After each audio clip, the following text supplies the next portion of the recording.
शाम की मौजूद ख़वातीन आज़ाद प्रोग्राम हस्बे हाल के साथ मैं हूं आपका मेज़बान अली मुमताज़। नाज़रीन, किसान इन दिनों एक बार फिर परेशान और सरापा एहतजाज हैं। इसकी वजह जानने के लिए हमारे और आप सबके चहीते रिपोर्टर अजीज़ी एक गांव में मौजूद हैं। आइए जानते हैं कि वो क्या बता रहे हैं। अली मुमताज साहब, जैसा कि आप देख सकते हैं मैं गांव में हूं। मेरे सजे खब्बे खेत लहलहा रहे हैं, लेकिन इनमें चलते फिरते किसान मुरझाए हुए हैं। बल्कि इंज कह लो कि किसान बेचारे गुआची गांव बने फिर रहे हैं। मैंने एक दो बंदों से बात करने की कोशिश की है, लेकिन बात समझ में नहीं आ रही, इसलिए अब मैं गांव के किसी बाबे को ढूंढ रहा हूं। और आप यकीन माने मुझे कोई बाबा नहीं मिल रहा। वो क्या कहते हैं कि रुखे हो गए पिंड दे लोकी, सुंजे हो गए दारे, जेड़े बाबे प्यार सी वंड दे, किथे टुर गए सारे। ओ भाई किधर बोली जाने अब पिछा मुड़ के वेख, बाबे किधर नहीं गए, आ ढेर लगा बाबियां दा। तू एवं पुठे सीधे शेर सुना के ते अपने टेलीविजन ते भेजी जाना है। ओ मैं माफी चाहता हूं बुजुर्गों, मुझे आप पे ध्यान नहीं पड़ा।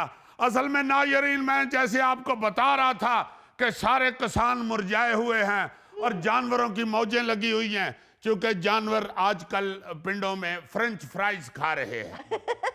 ਓਏ ਕਾਕਾ ਕੀ ਖਵਾਣ ਡਿਆ ਤੂੰ ਡੰਗਰਾਂ ਨੂੰ? ਕਦੇ ਅਸੀਂ ਆਪ ਨਹੀਂ ਖਾਦੇ ਫ੍ਰੈਂਚ ਫਰਾਈਜ਼ ਤੇ ਤੂੰ ਜਾਨਵਰਾਂ ਨੂੰ ਕੀ ਖਵਾਣ ਡਿਆ?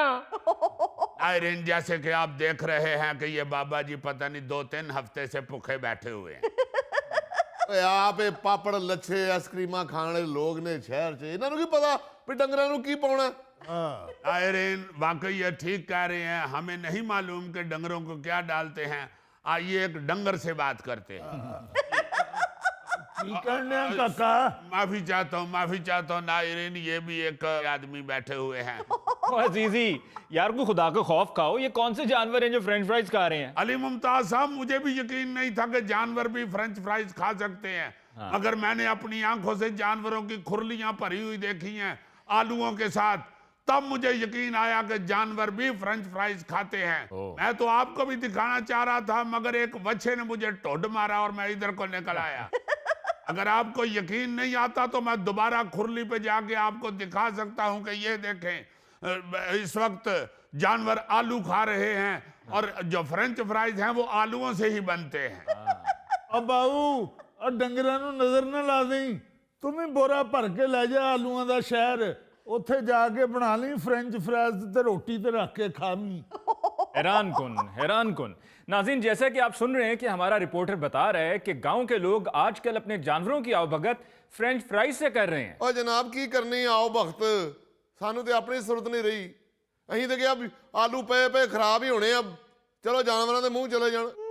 नाज़रीन, जैसे कि आप जानते हैं कि इस वक्त मेन स्ट्रीम मीडिया और सोशल मीडिया पर बसंत का और आलूओं का रौला पड़ा हुआ है, और आप जानते हैं कि आलू इस वक्त लावारिस हो चुके हैं। वही आलू जिनकी फ्रेंच फ्राइज बनाकर मायोनीज और केचप के साथ 200 रुपए की निकी जी प्लेट मिलती है, वो बेचारे आलू इस वक्त 20 रुपए किलो मंडी में खजल हो रहे हैं और कोई लेने के लिए तैयार नहीं है।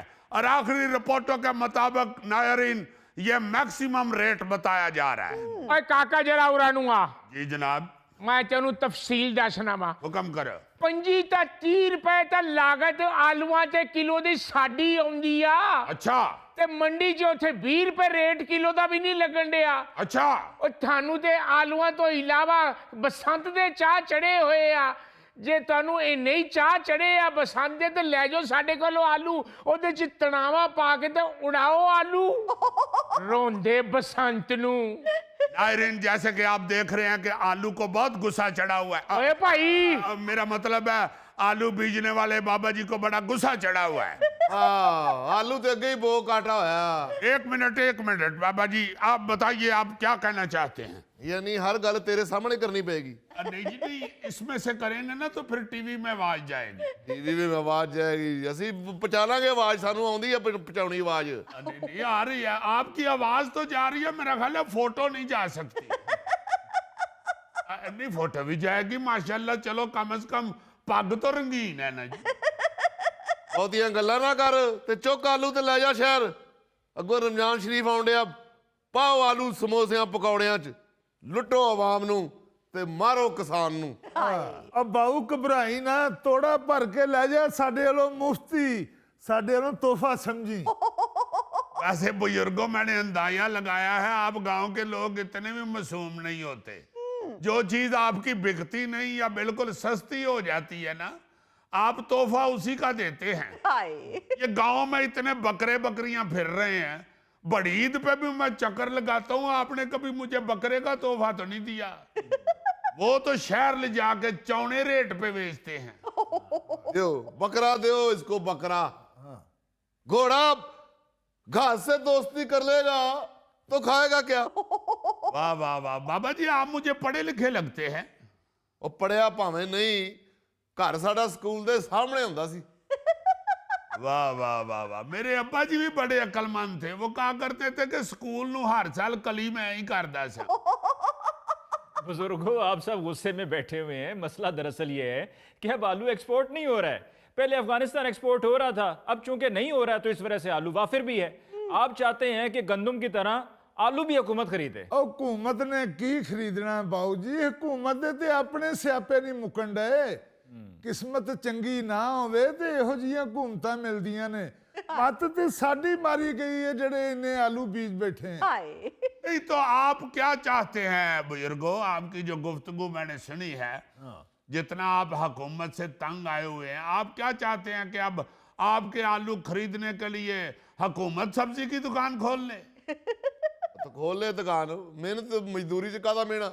ਹਾਂ ਵਜ਼ੀਰੇ ਆਜ਼ਮ ਸਾਹਿਬ ਨੂੰ ਜਿੰਨੀਆਂ ਜ਼ਬਾਨਾਂ ਆਉਂਦੀਆਂ, ਇਹਨਾਂ ਕੋਲ ਤੇ ਦੂਸਰੇ ਮੁਲਕਾਂ 'ਚ ਵੀ ਲੋਕਾਂ ਨੇ ਸਬਜ਼ੀ ਖਰੀਦਣ ਆਉਣਾ। नायरीन, जैसे कि आप इन बुजुर्गों के ख्यालात सुन रहे हैं, इनकी ये ख्वाहिश है कि हमसे आलू वजीर आजम साहब खरीद लें और बेशक वो खुद बेचें। इनके येन में ये है कि वजीर आजम साहब चूंकि बहुत तेज सारे काम करते हैं, इसलिए दफ्तर में जाके 2-3 घंटों में अपना काम खत्म करके तो सब्जी की दुकान पे आ जाए और उधर खड़े होकर लोगों से कहें, मैं आवाम से ये कहना चाहता हूँ कि आलू की कदर करें।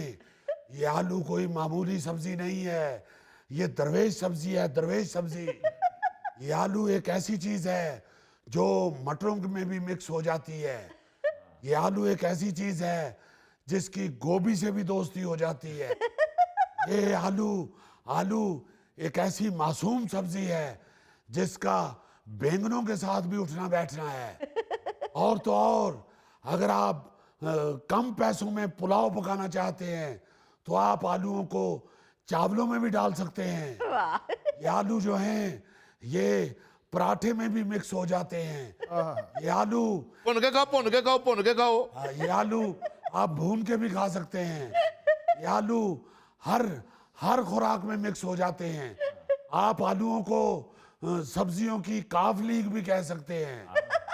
ये एक ऐसी सब्जी है जिसकी अहमियत को जानने के लिए आप ये देखें कि जो इस वक्त बच्चों की पसंदीदा खुराक है बर्गर, उस वक्त तक बच्चा बर्गर नहीं लेता जब तक आलूओं की फ्रेंच फ्राइज उसे साथ ना लेके दी जाए। ये आलू कोई मामूली चीज नहीं है। आप अगर कहीं चौक में लड़ भी पड़े तो आपके चेहरे पे कभी करेला या भिंडी नहीं बनती, आलू बनता है। आलू ये आलू बड़ी कीमती चीज है।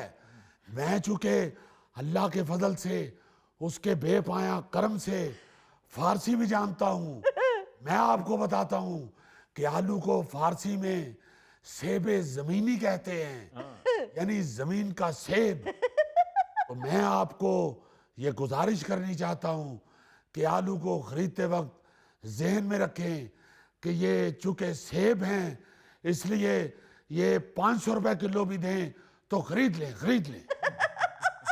और मैं चूंकि अपनी आवाम की सेहत का भी खैर खा हूँ, इसलिए मैं यहाँ आपको बताना चाहता हूँ, ये जो डॉक्टर्स कहते हैं 1 Apple a day keep doctor away, ये गलत है। डॉक्टरों को कहना चाहिए 1 potato a day keep doctor away. तो मेरे दोस्तों, अपनी सेहत को अच्छा रखने के लिए सुबह उठ के रोजाना एक आलू खाएं। अजीजी बेवकूफ, ये क्या कर रहे हो? मैंने तुम्हें गांव रिपोर्टिंग के लिए भेजा है, ना कि आइटमें करने के लिए। ठीक है। Sorry Nayreen, I am reporter of Hasbehaal. अभी जैसे मैंने आपको बताया है कि यहाँ पे गांव के रंगीन बाबे इकट्ठे हुए हैं, इनसे पूछते हैं कि ये जो आलूओं की फसल आपकी सारी खजल खराब हो गई है, इसका ये हाल तो हो नहीं सकता कि आपसे वजीर आजम साहब आलू खरीद ले और अपनी दुकान खोल लें। इसका अगर कोई और हल आपके जेन में आता है तो आप बता सकते हैं। बड़ियां आवाज़ां निकलदियां तेरे गले चों काका, गले का ख्याल करया कर, काले इलम वाला जशांदा पिया कर। जी ठीक है जी, मैं काले इलम वाला जशांदा शुरू करता हूँ। जाते हुए खरीद के जाऊंगा। कहाँ है आपकी दुकान? वही आलूआं दा रोना रोन डिया, तू अपनी आइटमां शुरू कर दियां। बाबा जी हौसला रखें, अल्लाह खैर। बेटा बाबा नहीं, मैं दरिया च नहाना, मैं बतवार दे द्वार। लड़का जी आप हौसला रखें, घबराएं ना। ये चंगा माड़ा वेला तो आता ही रहता है, और मैं समझता हूं कि किसान का तो इस पे बहुत पक्का ईमान है कि वेला एक जैसा नहीं रहता, कभी माड़ा आ जाता है, कभी चंगा आ जाता है। पुते चंगा माड़ा वेला वाकई चलदा रहिंदा, पर जदों दी ए हुकूमत आई है माड़ा माड़ा ही चलन दिया है। किसान बेचारा तो नुकरे लग गया। बाबा जी की बात एक हद तक तो ठीक है, एक के बाद एक फसल की कदर कम होती जा रही है। पहले गंदम का रेट का मसला बना, फिर उसके बाद गन्ने की फसल का इशू बना, अब आलू, कीनू और गोभी की फसल को लेकर भी किसान परेशान है। जी अली मुमताज साहब, मैं आपको यह भी बताता चलूं कि गुज़श्ता 2 सीजन में आलू की बम्पर पैदावार हुई। गुज़श्ता साल पाकिस्तान में आलूओं की पैदावार 90 लाख टन से भी ज्यादा थी, और इस बार भी आलू की फसल तो बहुत शानदार हुई है, लेकिन बरामद में कमी की वजह से आलू खुरलियों में खजल हो रहा है। अब्बा जी आलूआं ने जेड़ा नुकसान करना सी सो कीता है। अताए फकीरिए दी मझ ने बड़ा नुकसान कीता। की होया पुत? 70 हरी ओनू कहा कि बन के रखा करो मझ, फिर फसलों दे विच छड़ दिंदा। नायरीन, जैसे कि आप देख रहे हैं कि गांव में एक नवा कट्टा खुल गया है। चाचे फकीरिया की मझ चौरी फजलदीन की फसलों में घुस जाती है, और उसका पुत्र शिकायत लेके आया है। और नायरीन, चौरी फजलदीन का पुत्र हल्का सा काट टोटा भी लग रहा है। मुझे यकीन है कि यहाँ पे लड़ाई झगड़ा शुरू होने वाला है। मेरे साथ रहिएगा, यकीनन आप लड़ाई झगड़े से महजूज होंगे। लो या तू ओ जे फकीरा नहीं जे मुड़दा, जे हुण ओदी मझ साडी फसलां च आवे ते पाओ नू लम्मिया ते फेर दे ओदे ते छुरी। ओए एवें जज्बाती फैसले ना करो, पहलो निक्के मुंडे दे विआह दी तारीख रखो, ते विआह तो एक दिन पहलो छुरी फेरो मझ नू, वलीमा भी भुगत जाऊ ते मझ वाला रटा भी मुक जाऊ।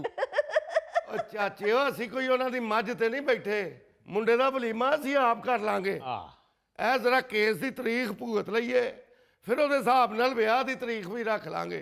ਅੱਬਾ ਜੀ ਇਹ ਤਾਏ ਫਕੀਰੀਏ ਦਾ ਮੈਨੂੰ ਲੱਗਦਾ ਕੁਝ ਕਰਨਾ ਪੈਣਾ।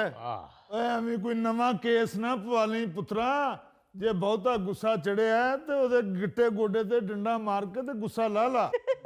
नायरीन, जैसे कि आप देख रहे हैं कि बात बढ़ते बढ़ते गोडे गिट्टों तक पहुंच गई है।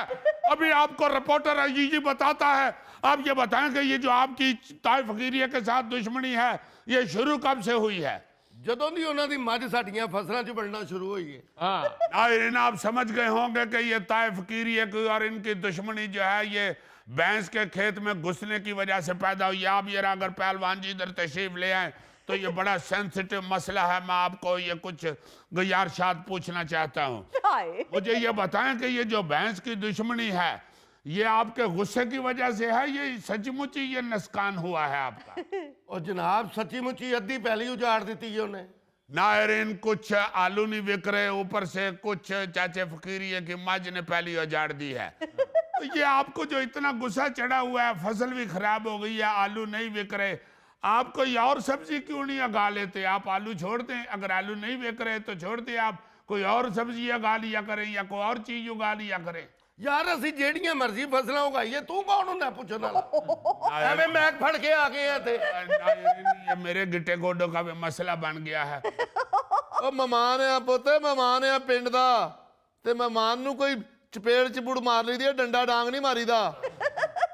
नायरीन, आप देख रहे हैं कि बात चपेड़ों तक पहुंच गई है। आप मुझे ये बताएं, मैं कहना ये चाहता हूँ हजूर कि अगर आलू ना बिकने की वजह से आप परेशान हैं तो आप अपनी फसलों में कोई और चीज बीज सकते हैं। चोरी साहब वो काड़े मंडी जो खबर आई है कि तोड़े दा रेट 50 रुपए और डेग पे है।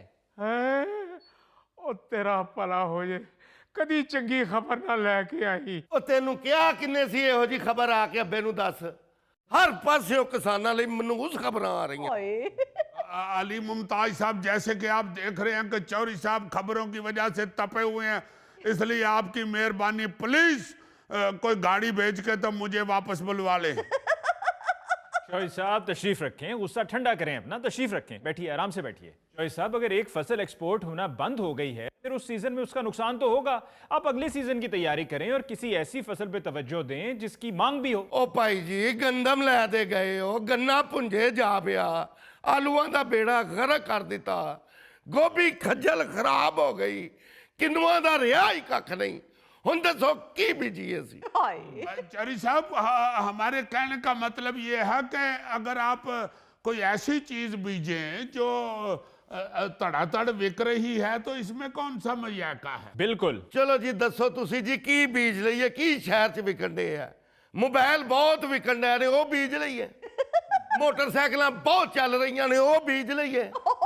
ਸੋਲਰ ਸਿਸਟਮ ਬੜਾ ਵਿਕ ਰਿਹਾ ਜੀ, ਉਹ ਬੀਜ ਲਈਏ। ਸੋਨਾ ਬਹੁਤ ਮਹਿੰਗਾ, ਬੜਾ ਪ੍ਰੋਫਿਟ ਹੋ ਰਿਹਾ, ਉਹ ਬੀਜ ਲਈਏ। ਹੁਣ करो महंगा सोना, सोना करो महंगा।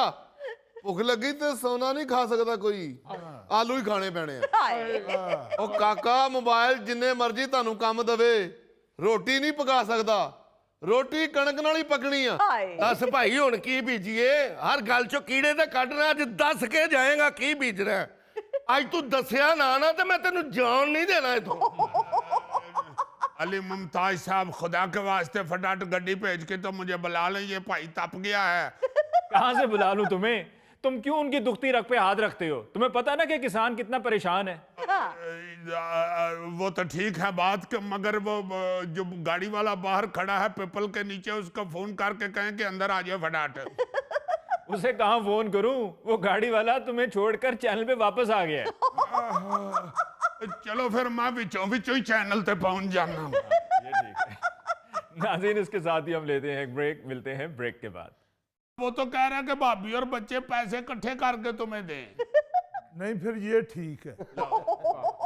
यानी सिर्फ पैसे की वजह तो मान गया कि मैं रोटी चोरी कर।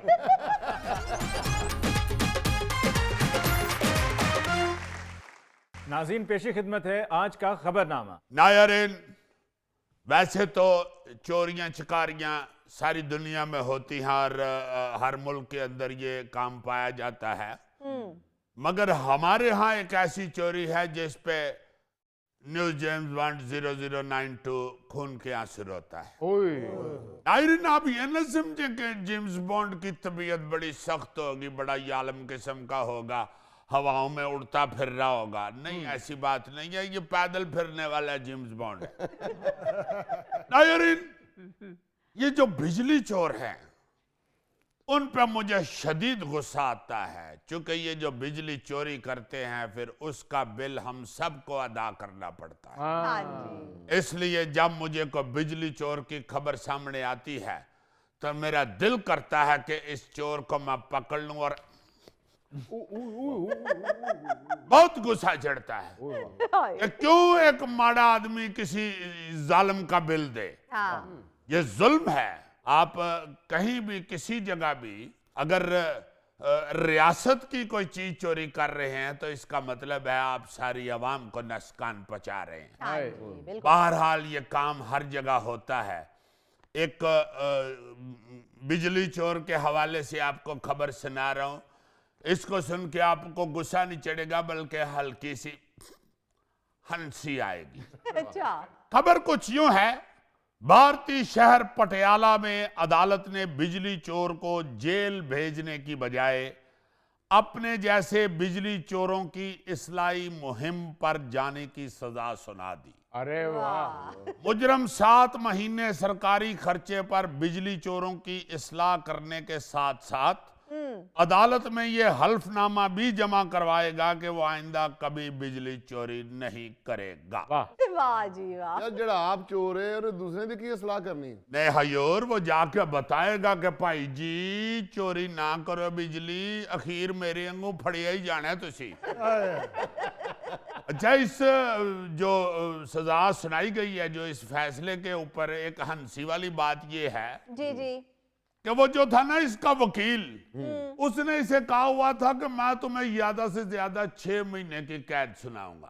अच्छा तो अदालत ने सुना दिया कि 7 महीने जाके तो इस्लाही मुहिम चलाओ। नहीं उस वकील को ना फैसले की समझ नहीं आई। उसने अदालत के साथ बहस शुरू कर दी कि जज साहब, इस जुर्म की सजा ज्यादा से ज्यादा 6 महीने कैद बनती है, आप 6 महीने की कैद की सजा मेरे क्लाइंट को सुना दें बस। हाँ वो तो फिर क्लाइंट ने बाजू पकड़ के खींचा कि वो कैद नहीं, ये बाहर फिरना टुरना है, वो अक्ल नू हथ मार। उन्होंने तो कहा कि 7 महीने जाके डोर टू डोर जो बिजली चोरी कर रहे हैं उनको इस्लाह करो, उनकी हाँ जी उनको समझाओ। तो वो कह रही है नहीं जी, इनू रहन दियो, कैद नू इनू 6 महीने अंदर करो। ਯਾਰ ਵੈਸੇ ਜੱਜ ਨੇ ਗਲਤ ਸਜ਼ਾ ਸੁਣਾਈ ਉਹਨੂੰ। ਉਹਨਾਂ ਨੂੰ ਲੋਕਾਂ ਨੂੰ ਸਮਝਾਉਣ ਦੀ ਬਜਾਏ ਲੋਕਾਂ ਨੂੰ ਨਵੇਂ ਤਰੀਕੇ ਦੱਸ ਆਵੇ। यार ऐसी भी बात नहीं है, नवे तरीके उसने कहां से सिखाने हैं, उसके साथ दूसरे लोग भी तो होंगे ना।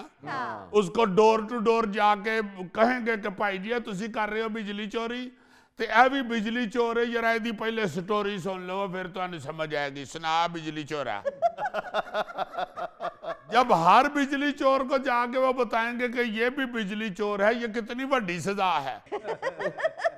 वो जिस तरह एक बंदा चरस पीता था ना जी, तो हमारे जो बड़े प्यारे बुजुर्ग हैं और बड़े नेक आदमी जवाद वसीम साहब, उन्होंने उसको समझाया समझोया और उसने चरस छोड़ दी और उसको साथ तबलीग पे ले गए। अब तबलीग पे जवाद साहब हर जगह लोगों को बता रहे हैं, उनको नहीं ख्याल आया। हर एक को बताएं कि ये देखें ये पहले चरस पीते थे। इन्होंने फिर अल्लाह से माफी मांग ली, चर्च छोड़ दी, अब देखें इनके मुंह पे कितना नूर है। तो 10 को जगह तो जवाद साहब ने जो गल सुनाई है ना, तो बेचारा चर्च ही कहता जवाद साहब, इन्ना तो मैं जो चर्च पींदा सा उदों नहीं सा बदनाम जिन्ना तुसी मैनू इहदे च कर तो ये जो बिजली चोर है ना, इसको जब जाके 20 को दरवाजों के आगे बताएंगे ना जी ये पहले बिजली चोरी तो आप ही बाज आ जाएगा। अच्छा जी, ये जो इस्लाही प्रोग्राम वाला मंसूबा है ना, ये पाकिस्तान में मौजूद है।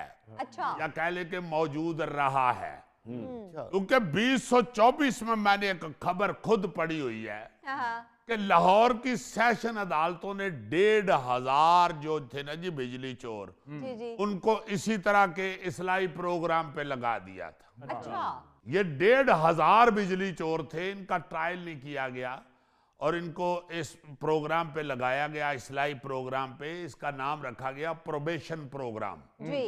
और इनको भेजा गया ताकि वो जेलों में जलील होने की बजाय इस जुर्म से ही बाज आ जाएं। इस सिलसिले में प्रोबेशन डिपार्टमेंट ने बिजली चोरी में मुलव्वस अफराद की इस्लाह के लिए क्लासेस वगैरह का भी एहतमाम किया था। अच्छा हाँ, हर महीने 10 क्लासें अटेंड करते थे वो, सही जहां माहिरीन नफ्सियात और दीगर असातिज़ा उनकी तरबियत और उनको समझाते थे, उनकी तरबियत करते थे, बहुत अच्छा ताकि वो आइंदा बिजली चोरी से अपने आप को दूर रखें। सही ये बहुत से ऐसे प्रोग्राम चलते हैं जो लोग समझदार हैं ना जी, वो सिर्फ कैद कैद कैद जेल जेल की बजाय ऐसे लोगों को बड़े तरीके के साथ हैंडल करते हैं, उनको डी ट्रैक होने से बचाते हैं, उनको सही ट्रैक पे चढ़ाते हैं। वैसे जेम्स बॉन्ड कैद से ज्यादा जलालत वाली ये सजा है। नहीं नहीं, इसमें देखो जलालत तो दोनों जगह पे है ना। जेल च जाके केड़ा ओनू नानी दा घर फील होना है, उधर भी तो उसने जलील ही होना है ना। इसमें मेरा ख्याल है उस बेचारे की इंसल्ट कम है और इस्लाह ज्यादा है। ज्यादा है, बिल्कुल सही। बड़ी बड़ी अजीब सजाएं लोग सोचते हैं इस तरह की। आपने बहुत सी और सजाएं भी सुनी होंगी, मगर अब जो मैं आपको सजा सुनाने लगा हूं आप कहेंगे कि व्हाट इज दिस नॉनसेंस। कभी आपने सुना है कि कार्टून देखने की सजा मिली हो किसी को? यहाँ 2018 में अमेरिकी रियासत मिजोरी के एक शहरी को अदालत ने हिरनों के गैर कानूनी शिकार के जुर्म में ऐसी ही सजा सुनाई थी। अच्छा। जी हाँ, अदालती हुक्म के मुताबिक मुजरम डेविड बेरी को 1 साल कैद और महीने में कम से कम एक बार डिज्नी की मशहूर फिल्म बेम्बी देखने का हुक्म दिया गया। क्योंकि ये जो फिल्म है ना, ये जंगल में बसने वाले एक मासूम हिरन की कहानी। हाँ जी। जज ने कहा कि ये फिल्म देखकर इसे पता चलेगा कि हिरनों को मारना कितना बुरा काम है। बिल्कुल। उसने जज ने कहीं वो फिल्म देखी होगी। जज भी फिल्में देखते हैं, ऐसी बात नहीं होती। बल्कि मुझे तो लगता है कि कुछ जज कार्टून भी जरूर देखते हैं। वो सोचते हैं कि ये टॉम एंड जेरी किस तरह एक दूसरे को चक्कर देती है।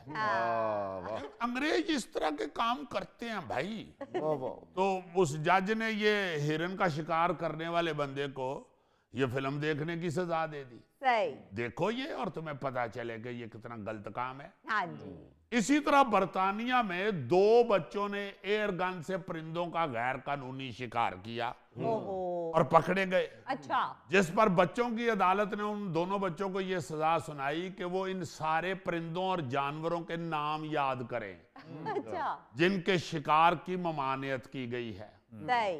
मतलब जिन परिंदों के शिकार से मना किया हुआ है आवाम को, ये उन सारे परिंदों के नाम याद करें। बहुत अच्छे। और चूंकि ये अदालत का फैसला था, इसलिए दोनों बच्चों को इन परिंदों के नाम याद करना पड़े। और अदालत ने इनका इम्तिहान भी लिया।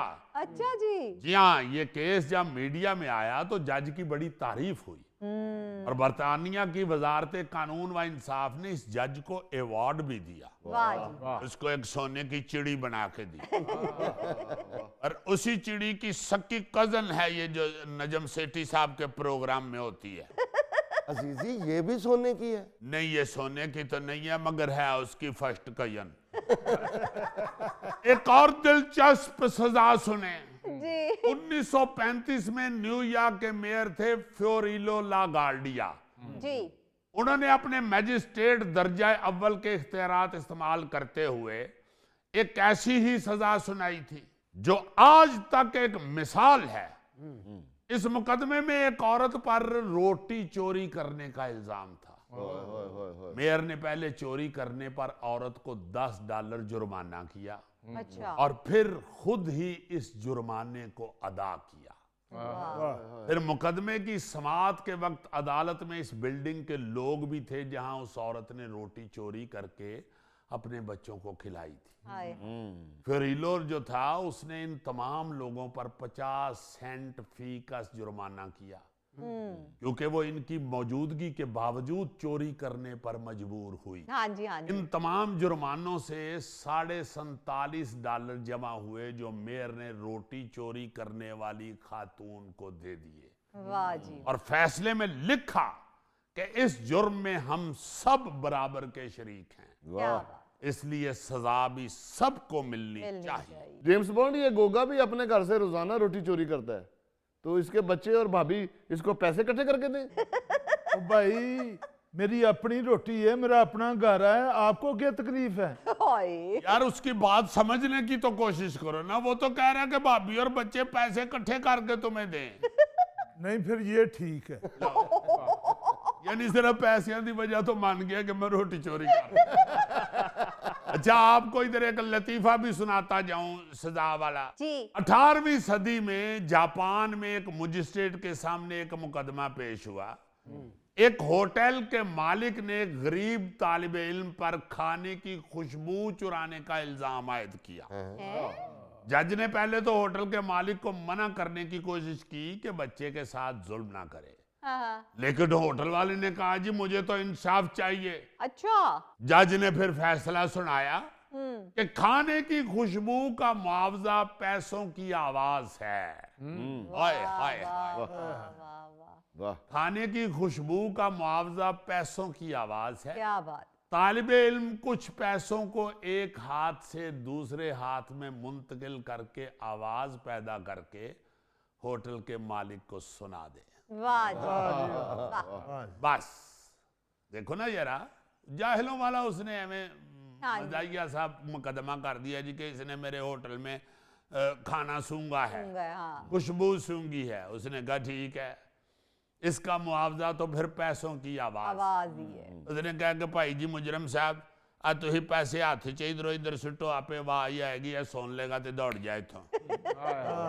मुजफ्फर तुम शुक्र करो तुम पे रोटी चोरी का इल्जाम लग ही नहीं सकता, क्योंकि बाजरा चोरी का कोई इल्जाम होता ही नहीं। लो अब जरा एक और मयाया बात सुन लें। जी, अजीजी ये ना कहा करो मजाहिया बात सुन लें, तुम सीरियस बात भी करते हो, हम मजाहिया ही लेते हैं। यार who is this nonsense? इसको ये बताया नहीं हुआ कि ये एक डैम सीरियस दानिश्वर है जो तुम्हें केस सुनाने लगा हूं। आप कहोगे कि ये वाकई दानिश्वर ही ये मयाया केस सुना सकता है। अच्छा।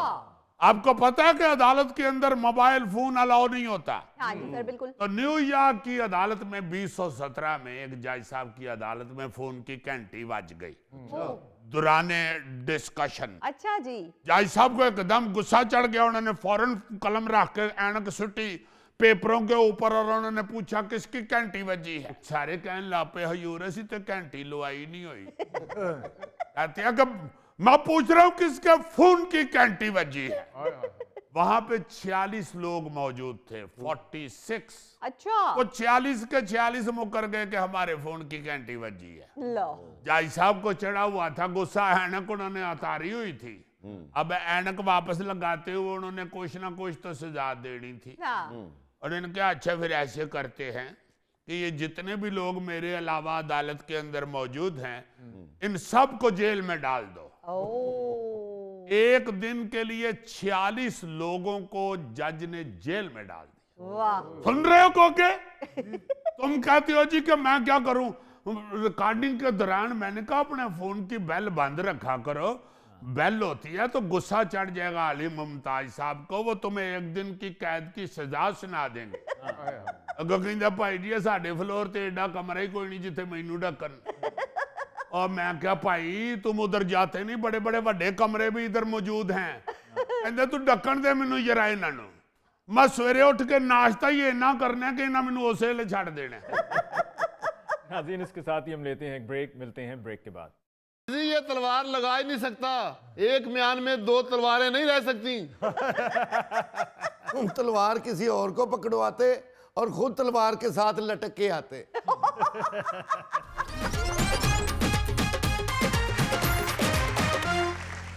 नाज़रीन, फी ज़माना शादी ब्याह की तकरीबात में सबसे ज़रूरी चीज़ फोटोग्राफी समझी जाती है, लेकिन इस ज़रूरी चीज़ के साथ कोई ना कोई मसला ज़रूर होता है। और ये मसला शादी में बिन बुलाए मेहमान की तरह जरूर आ टपकता है। जी हाँ। और मुझे लगता है कि आज आपने भी स्टूडियो में वही मसला बुलाया हुआ है। जी हाँ, ये साहब फोटोग्राफर हैं और उनके साथ ये सितम रसीदा दूल्हा है जिसकी शादी की तस्वीरें खराब हो गई हैं। वैसे ये को बताने वाली बात नहीं, इस दूल्हे की तस्वीरें तो खराब होनी ही होनी थी। बल्कि मुझे यूं लग रहा है कि इसकी शादी की जब एल्बम बन के आई होगी ना, जी जी। तो ऐसे लगता होगा कि शायद किसी हादसे की तस्वीरें खींची हुई। अजीज जी तुम फोटो को छोड़ो यार, मैं तो तब से यही सोच रहा हूँ कि जितना छोटा मुंह है दूल्हे का, इसके घर वालों को कैसे पता चला होगा कि दूल्हे को रूप चढ़ गया है कि नहीं। अब वाकई रूप चढ़ने की तो जगह नहीं है यहाँ पे, तो मेरा ख्याल है कीड़ी भी सिंगल ही चढ़ सकती है। ऐसे मुंह को दिलदार भट्टी साहब ने बहुत अरसा पहले जुगत लगाई थी कि ये भाई साहब मुंह में किन्नू रख के शेव करवाते हैं। ओ भाई साहब, मैं यहाँ पे अपना मसला बयान करने आया हूँ, आपसे जुगतों की शेव करवाने नहीं आया। ओहो। चलो ये तो यकीन हो गया कि ये जिंदा हैं। अब जी इनका मसला क्या है जी? हाँ। ओ जी मसला क्या होना है, इन भाई साहब की बातों में आके मैंने अपनी शादी की तस्वीरें और वीडियो इनसे बनवा ली। जब एल्बम तैयार होके आई है तो एक भी तस्वीर क्लियर नहीं आई। ओहो। यार तुम तस्वीरों को छोड़ो, तुम इधर जिंदा क्लियर नजर नहीं आ रहे। अली मुमताज साहब, शादी के पंडाल में हीटर बंद था, मेहमान कांप रहे थे, तो अगर तस्वीरें सही नहीं आई तो इसमें मेरा क्या कसूर है? मेहमानों का तो पता नहीं, तुम्हारे हाथ जरूर कांप रहे थे। हाँ नहीं, वाकई इस फोटोग्राफर के हाथ कांप रहे होंगे, क्योंकि इसे डर होगा कि कहीं मैं फोटो खींचने के लिए क्लिक करूं तो दूल्हा आ करके गिर ना जाए। अली साहब, जो वीडियो इसने बनाई है वो देख के साफ लगता है कि ये वीडियो किसी अनट्रेंड शख्स ने बनाई है, और एल्बम देख के लगता है कि ये शादी की तस्वीरें नहीं, नादरा से खींची हुई आईडी कार्ड की तस्वीरें हैं। चलो, ये सुन के भी खुशी हुई है कि इस बच्चे के शनाख्ती कार्ड पे इसकी तस्वीर लगी हुई है, वरना मैं सोच रहा था कि शायद तस्वीर वाली जगह पे भी इसने अंगूठा ही लगाया हुआ है। अरे क्या फजूल बात कर रहे हो, तस्वीर की जगह अंगूठा कैसे लग सकता है? भाई जी, शुरू में जब शनाख्ती कार्ड बनने शुरू हुए थे तो कई खवातीन पर्दे की वजह से अपनी तस्वीर नहीं थी लगवाती, उनकी तस्वीर की जगह अंगूठा ही लगता था। अच्छा अजीजी, तुम शनाख्ती कार्ड से भी पुराने हो। मुझे तो इस बात का नहीं पता था। यार और मेरा शनाख्ती कार्ड बनाना शुरू हो गया। और भाई साहब, इस टेढ़े से पूछें कि क्यों उसकी शादी की सारी तस्वीरें खराब की हैं इसने। हाँ और भाई, इसे तो अल्लाह का शुक्र अदा करना चाहिए, इसके शादी वाले दिन जितनी धुंध पड़ रही थी ऐसी तस्वीरें भी नहीं आनी थी। हाय। कौन सी धुंध भाई? मैंने शादी क्या मोटरवे पे करवाई है? भाई साहब, एक तो आपने उनका इमेज खराब कर दिया है, और ऊपर से आप ढिठाई के साथ वजाहतें पेश कर रहे हैं। वो आपके सामने कह तो रहा है कि एक तस्वीर भी नहीं ढंग की आई। हाँ और जी, एक को छोड़े, मैंने तो पूरी एल्बम रियल एक्सप्रेशन की बना के दी है, बिल्कुल नेचुरल। कौन से रियल एक्सप्रेशन और कौन सी नेचुरल? खाला मेरी कह रही है कि मेरा मुंह टेढ़ा आ रहा है, और फुफड़ मेरा कह रहा है कि मैं तस्वीर में लंगड़ा लग रहा हूँ, मामू मेरे कह रहे हैं कि मेरी आंखें ही बांधे। देखो ना जरा, चलो बच्चा तो ये हो गया, अब पूरी फैमिली तो डैमेज नहीं ना हो सकती। जनाब, पंडाल में सर्दी ज्यादा हो, रोशनी कम हो और मेहमानों में सब्र बिल्कुल ना हो तो तस्वीरें ऐसी ही बनेंगी। लो ये क्या फजूल बात कर रहे हैं जी आप? और जनाब, इनके मेहमानों को किसी ने कह दिया था कि फोटोग्राफर आधे या पौने घंटे के लिए आएगा, उन्हें यकीन ही नहीं था कि भी तस्वीर आराम से बनवानी है। वाह वाह वाह वाह, मुझे लगता है ये फोटोग्राफर भी है और राइटर भी है। लाजमन ये किसी स्टूल पे बैठ के तो फिल्मों के डायलॉग लिखता है। देखो जरा कैसा डायलॉग बोल रहा है। ओ भाई जी, क्या बेवकूफों वाली बात कर रहे हैं आप? ये क्या बात हुई? शादी में क्या तस्वीरें खींचनी होती हैं और आपने खुद देखना होता है कौन सा एंगल अच्छा है, कहां से तस्वीर अच्छी आएगी, लाइट कितनी है कितनी नहीं है। हाँ। अपनी गलती मानने की बजाय तुम सारा मलबा उस पे डालते जा रहे हो। और इसको जरा तरस नहीं आ रहा, सारा मलबा उसी पे डाल रहा है। हाँ। हालांकि इस बेचारे पे चुटकी नमक ही डाले तो वो तड़पना शुरू कर देता है। ये अपनी गलती भी तो माने ना। मैंने कहा भाई, मैंने वीडियो बनानी है, जब दुल्हन आए तो आपने उनका हाथ पकड़ के स्टेज पर खींचना है। अच्छा इसने दुल्हन का हाथ पकड़कर खींचा है, दुल्हन स्टेज पर नहीं गई, ये उस पर गिर पड़ा। तो तुम उससे क्यों मुश्किल मुश्किल काम करवाते रहे हो? उसकी सेहत तो देखो। क्यों कहा उसको कि दुल्हन का हाथ पकड़ के ऊपर खींचो? वो तो बेचारा बूट उतारने के लिए तस्मा खींचता है तो उसको कड़ाल पड़ जाता है। भाई साहब, वो पीछे से किसी दोस्त ने मुझे धक्का दे दिया था, इसलिए गिर गया था मैं। ओ, दुश्मनदार भी हो। तो गौरी, क्यों परेशान कर रहे हो मजीद दूल्हे को? वो वैसे ही बड़ा परेशान है। ये फोटोग्राफर बड़ा चालाक आदमी है। आपको मालूम है कि लाहौर शहर में 70% ऐसे फोटोग्राफर्स काम कर रहे हैं जो क्लेम करते हैं, दावा करते हैं कि फोटोग्राफर्स हैं, लेकिन उनको फोटोग्राफी के बारे में कुछ नहीं मालूम है। बस वो कैमरा खरीद लेते हैं, उनको लगता है कि बस उसको जाके क्लिक करना है और फोकस सेट करना है, और कैमरा कभी इस एंगल से लेके जाएंगे, कभी उस एंगल से, कभी सीधा कभी टेढ़ा, यानी कि फनकारी लगाएंगे हाँ। और लोगों को लूटते हैं, लाखों रुपया लेते हैं। जबकि अगर दुनिया में देखो तो वहां पर लोग बाकायदा कई कई महीने लगा के फोटोग्राफी सीखते हैं, और यहां पर ये एमेच्योर्स प्रोफेशनल बनी फिरते हैं। हाँ जी सर, ऐसी कोई बात नहीं है, अल्लाह के फजल से मैं काम सीख कर आया हूं। ये जो सदीक फोटो स्टूडियो है, वहां 2 साल मैंने काम किया है। ये सदीक फोटोग्राफर वही है ना जिसने पीछे एक आंख वाले शेर की फोटो भी लगाई हुई है? और भाई साहब, किस दौर की बात कर रहे हैं आप? अब तो उन्होंने डिजिटल स्टूडियो बना लिया है। जी जी जी, इस तरह के लफ्ज सीखे हुए हैं इन लोगों ने, और रोब डालते फिर रहे हैं और लाखों रुपया बटोरते फिर रहे हैं। हाय और इतनी बेशर्मी आ चुकी है इनके काम में कि सिर्फ ये घर वालों को और खास तौर पे दुल्हा दुल्हन को मुतासर करने के लिए ऐसे ऐसे एंगल, ऐसे ऐसे पोज बनवा रहे होते हैं, ऐसी वाहियात फोटोग्राफी कर रहे होते हैं कि बाखुदा शर्म आनी शुरू हो जाए। हाँ जी। ये क्या कर रहे हैं यार, क्या कर रहे हैं? ये एक शादी की फिल्म बन रही है, शादी के तस्वीरें उतारी जा रही हैं। बिल्कुल। ये कुछ सिनेमा की फिल्म नहीं बन रही भाई। ये लोगों को दिखाने वाली या ये को बेचने वाली फिल्म नहीं बन रही। हाँ। ये घर के लिए फिल्म बन रही है कि याद दहानी के लिए फिल्म बन रही है। भाईजान आप मेरा काम तो देखें, मेरा काम बोलता है। कोई काम नहीं बोलता, सिर्फ तुम लोग खुद बोलते हो, काम आपका गूंगा होता है। हाय। जब बुकिंग के लिए जाते हैं ना जी, फोटोग्राफी के लिए जाते हैं जब, ये जी जी। बड़े ड्रोन श्रोन ये वो थैले से निकालते हैं, जैसे मदारी नहीं 2-3 सप कट के बह जाता, इस तरह की चीजें निकालते हैं। और जब आप फिल्म देखें शादी की या तस्वीरें देखें तो ड्रोन क्या, ऐसे लगेगा आपको कि ड्रोनी किसी को फिल्म बनी हुई। जनाब मैंने इसे कहा था कि मुगले आजम की थीम रखना। आप वीडियो फिल्म देखेंगे आपको लगेगा कि नौकरवोटी तो चल रही है। नहीं तो मुगले आजम की थीम क्या मतलब? वो भाई आजकल फोटोग्राफर्स यही कर रहे हैं, शादी ब्याह की तकरीबात में जाकर कहते हैं कि फोटोग्राफी मुगल आजम की थीम के मुताबिक होगी या फेरी टेल की थीम के मुताबिक चलेंगे। हाँ। जी जी मैंने इसे कहा था कि तुम मुगले आजम थीम रखना, मैं तलवार लगा के आऊंगा और आपने मेरी एंट्री स्लो मोशन में रखनी है। ओह। नहीं वो ना भी रखता तो जब तुम्हारे साथ तलवार लटक रही थी तो तुमने स्लो मोशन में ही चल पाना था। अजीजी ये तलवार लगा ही नहीं सकता, एक म्यान में 2 तलवारें नहीं रह सकती। तुम तलवार किसी और को पकड़वाते और खुद तलवार के साथ लटक के आते। यार तुम लोग फिर शुरू हो गए हो। अगर उसने एक थीम सोची हुई थी तो इसका काम था कि उसके मुताबिक बनाए फिल्म। बिल्कुल। और सर क्या रखता मैं मुगले आजम की थीम, जब ये तलवार लटका कर आया है, कभी तलवार इसके बाएं गोडे पर लग रही थी, कभी दाएं गोडे पे लग रही थी, ये यूं यूं करता तो आ रहा था।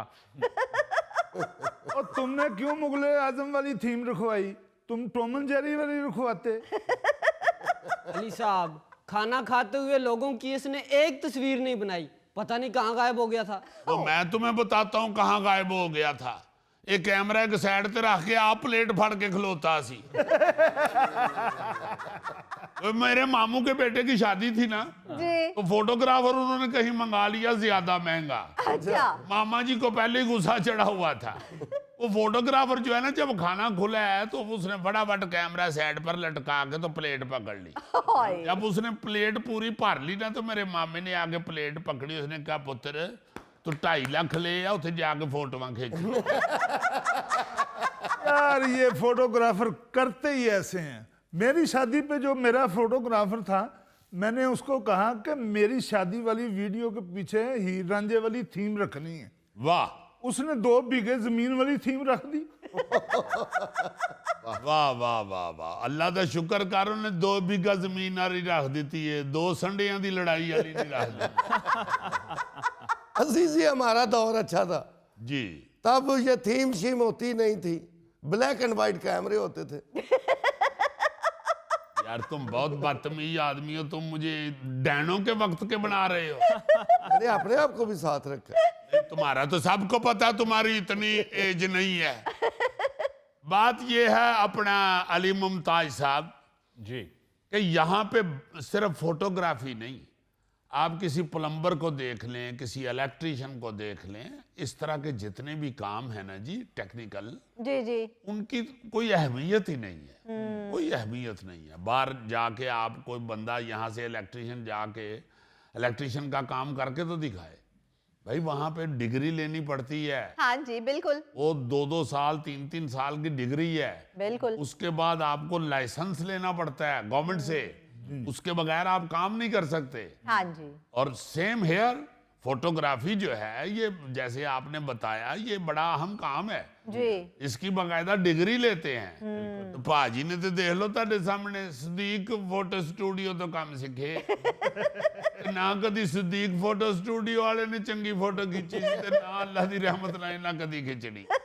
और भाई साहब मुझे तो शहजादा चार्ल्स और डियाना की शादी की भी ऑफर आई थी। ते फिर वो शादी तो आई चली भी ते नहीं ना।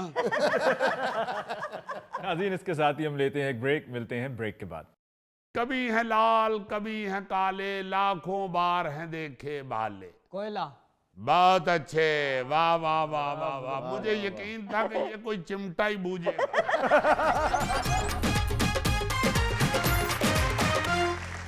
अजीज़ी, मैंने हस्बे हाल के एक व्यूअर का मैसेज पढ़ा है और उन्होंने हमारे उस टॉपिक को बड़ा अप्रिशिएट किया है, जहां पर हमने ये डिस्कस करते हुए बताया कि माजी में बुजुर्ग बच्चों को सोने से पहले कहानियां सुनाया करते थे, पहेलियां बुझाया करते थे और मोबाइल फोन का इस्तेमाल नहीं होता था। असल में तो डिस्कस हम यही कर रहे थे ना जी कि ये जो मोबाइल फोन है इससे जान छुड़ाएं बच्चों की, खास तौर पे बच्चों की जरूर जान छुड़ाएं। बच्चे अपना टाइम वेस्ट करते हैं इसके ऊपर। बिल्कुल सर। ये कोई नॉलेज वालेज कुछ नहीं है इसमें, ऐसे फजूल बातें ये बनी हुई हैं जी, नॉलेज भी बहुत है। भाई बच्चे के पास जो मोबाइल है उसने उस पर से क्या नॉलेज हासिल करना है? अगर वो कार्टून या ये वो देख रहा है और अपनी इस कच्ची उम्र के बीच में ये सारा इस्तेमाल हो रहा है, उसकी नज़र पे असर पड़ रहा है, उसके दिमाग पे असर पड़ रहा है। हाँ जी। तो हमने तो ये डिस्कस किया था कि हमारे बचपन में ये चूंकि मोबाइल नहीं था तो हमारी माएँ, हमारी बहनें, हमारे बुजुर्ग जो हैं वो बच्चों को रात को सुलाने के लिए या फारिग टाइम में टाइम गुजारने के लिए, बच्चों को एंटरटेन करने के लिए, उनको खुश करने के लिए कहानियाँ बड़ी बड़ी प्यारी सुनाया करती थी और वो सारी इस्लाही होती थी।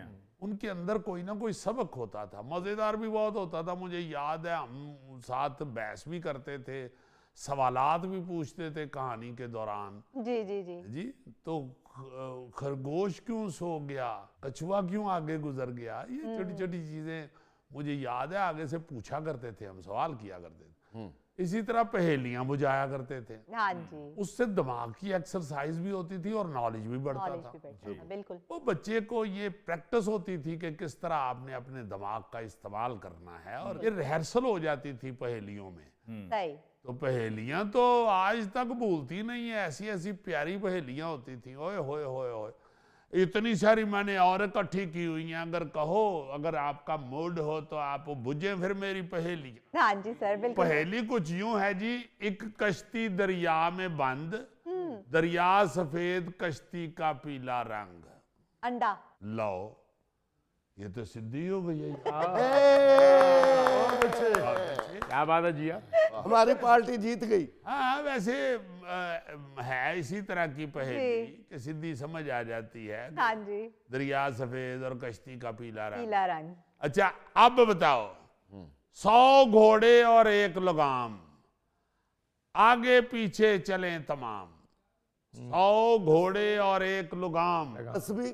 यस, वाह। बहुत अच्छे, तस्बीह। Good good. शायद मैं तुम्हें बेवकूफ समझता था। लेकिन तुम तो बेवकूफ ही निकले। बहुत अच्छे। लो जी, अब बताएं। जी। मखमल के पर्दे खुशबू का घर, मखमल के पर्दे खुशबू का घर, सुबह सवेरे खोले ये अपना दर। मखमल के पर्दे खुशबू का घर, सुबह सवेरे खोले ये अपना दर। वाह वाह वाह वाह, ये है फूल, गुलाब का फूल। बहुत अच्छे गोगा जी। और अली मुमताज साहब ने भी फूल कहा है, दोनों के लिए तालियां। अब ये बताएं जी, कभी हैं लाल कभी हैं काले, लाखों बार हैं देखे भाले। कभी है लाल, कभी हैं काले, लाखों बार हैं देखे भाले। कोयला। बहुत अच्छे, वाह वाह वाह वाह वाह, मुझे यकीन था कि ये कोई चिमटा ही बूझेगा। क्या बात।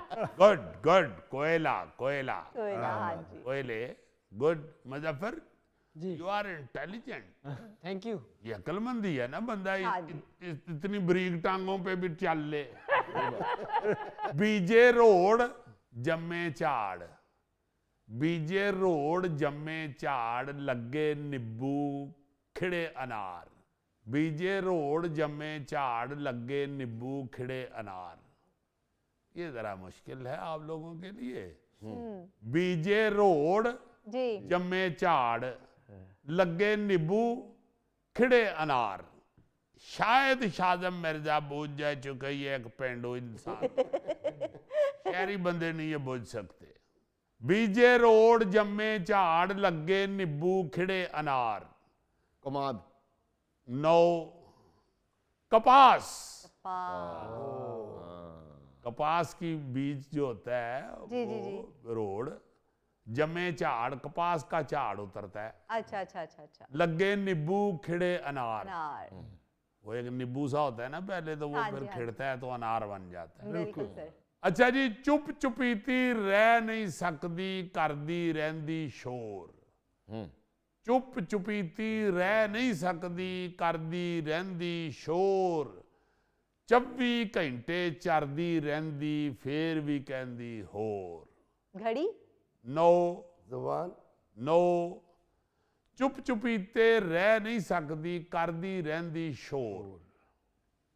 24 घंटे चरदी रहंदी फिर भी कहंदी होर। जुबान। 9 जुबान तो नहीं ऐसी कह सकती। चक्की। मुंह दांत। गोगे आपने क्या कहा है? चक्की। बहुत अच्छे, चक्की। वाह। चुप चुपीती रह नहीं सकती करदी रहंदी शोर। 24 घंटे चरदी रहंदी फिर भी कहंदी होर। और वाह। गोगा चूंकि अपनी ज्यादा जिंदगी चक्की पे ही गुजार चुका है इसलिए उसने फौरी बूझ लिया है। हाँ जी। लो जी, अब बताएं। मुंह है छोटा बड़ी है बात। मुंह है छोटा बड़ी है बात, सुन लो दुनिया के हालात। मुजफ्फर। लो आप करीब करीब हैं, वैसे आप बूझ सकते हैं। मुंह। मुंह है छोटा बड़ी है बात, सुन लो दुनिया के हालात। रेडियो। 9 मुंह है छोटा बड़ी है बात, सुन लो दुनिया के हालात। जुबान। 9 speaker. Good. Loud speaker. Loud. बहुत अच्छे, तालियां। एक और सुनिए। जी। सामने आए कर दे दो। सामने आए आए। कर दे दो, मारा जाए ना जख्मी हो। शीशा। बहुत अच्छे, वाह वाह वेरी गुड। वाह। जिया तुम बहुत माशाल्लाह समझदार हो। Thank you sir. मैं हैरान हूं कि इतनी अक्लमंद होने के बावजूद तुम गोगे को साहब कहती। गोगा जी नहीं कहती, गोगा साहब कहती। गोगा साहब 2-3 दफा मैंने इसे समझाया कि उसका जी नहीं बनता, तुम आगे से साहब लगा रहे हो। कहती है नहीं सर, सीनियर हैं। मैंने कहा कैसे सीनियर हैं? कहते हैं जी मैंने 1 रोटी खाई थी, इन्होंने 6 खाई थी, इसलिए ये मुझसे सीनियर है। ला जी, अब जरा तगड़े हो जाएं। जी। 4 रंग के 52 बंदे। 4 रंग के 52 बंदे। ताश। लो बहुत अच्छे। कहते हैं सब इनको गंदे। वाह। 4 रंग के 52 बंदे। बहुत अच्छे जी, बहुत अच्छे। अपना गौरी साहब आपने तो ऊपर से ही पकड़ लिया है। ला जी, आप बताएं जरा। खाए रोटी और ना रोट। हाँ। वो जो आटा नहीं सीधा कोयलों पे पका के खाते, रोट उसे कहते। जी जी जी जी जी जी। खाए रोटी और ना रोट, उसका खाजा सुक्के नोट। पर्स। बहुत अच्छे, गुड। वाह वाह। खाए रोटी और ना रोट, उसका खाजा सुक्के नोट। बटुआ, पर्स, वेरी गुड। जिया ने सबसे ज्यादा बूझी हैं। हाँ जी, मैं वही तो हैरान हो रहा हूँ कि या तो ये इंटेलिजेंट है या फिर चलाको मासी। ला जी, अब एक इंतहाई बारीक सी पहेली है। जी सर। जरा सा आप ये इन पे जोर डालेंगे तो फिर आप बूझ सकेंगे, वरना नहीं। अच्छा। पहिया दिन में जितने खाए, पहिया दिन में जितने खाए, बंदा खाए तो गिर जाए। पहिया दिन में जितने खाए, बंदा खाए तो गिर जाए। चक्कर। बहुत अच्छे, वाह वाह वाह वाह वाह वाह। चूंकि मुजफ्फर को आते बहुत हैं, इसलिए इसने जल्दी बूझ लिया है। पहिया दिन में जितने खाए, जितने चक्कर खाए, बंदा खाए तो गिर जाए। हाँ जी। बहुत अच्छे जी, well done, well done. Muzaffar तुम्हें दाद दे रहे हैं, कहीं ताली की आवाज सुन के उड़ जाओ।